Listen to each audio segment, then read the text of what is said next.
This week's Parshiot are Parashat Achrei, Mot, and Kedoshim. Parashat Achrei Mot describes the service that was performed in the Beit HaMikdash on Yom Kippur. One of the rituals involved 2 seirim, goats, one of which was offered as a standard sacrifice, while the other was carried by a Kohen into the wilderness and cast off a cliff. The 2 seirim would be brought to the Kohen Gadol, who would conduct a lottery to determine which of the goats would be offered as a sacrifice and which would be condemned to Azazel, to death in the wilderness. To explain the meaning behind the ritual, Rabbi Samson Raphael Hirsch suggests that we try to imagine what the second goat might be thinking during this process.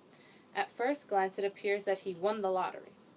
He watches as the first goat is slaughtered in the temple, its skin is removed, its blood is sprinkled on the altar, and its body is burned. In the meantime, a special Kohen comes to take the second goat with all the distinguished members of the Jewish people looking on.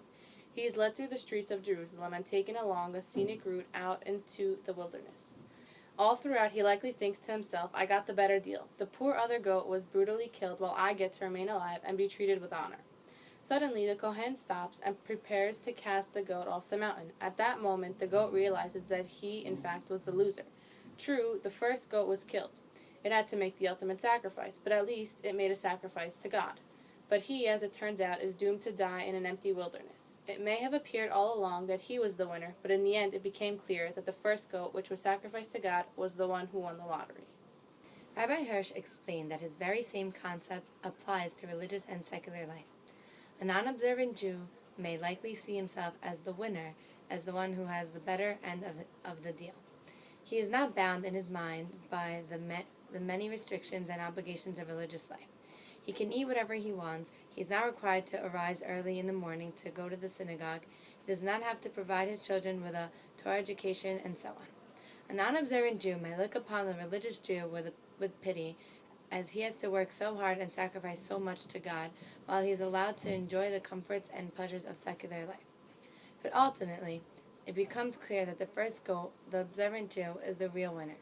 True, he lives a life of sacrifice, but through his sacrifice he earns eternal life with God, while secular life leads to eternal Azazel and an empty wasteland. Unfortunately, many people face this reality only at the last moment, like the second goat, shortly before the death, when they can no longer change their fate.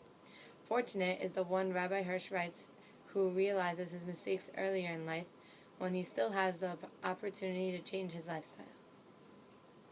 Although religious life demands difficult sacrifice, in truth it is the winning lottery ticket, as it leads a person to eternal happiness, eternal bliss, and eternal blessing. Shabbat Shalom.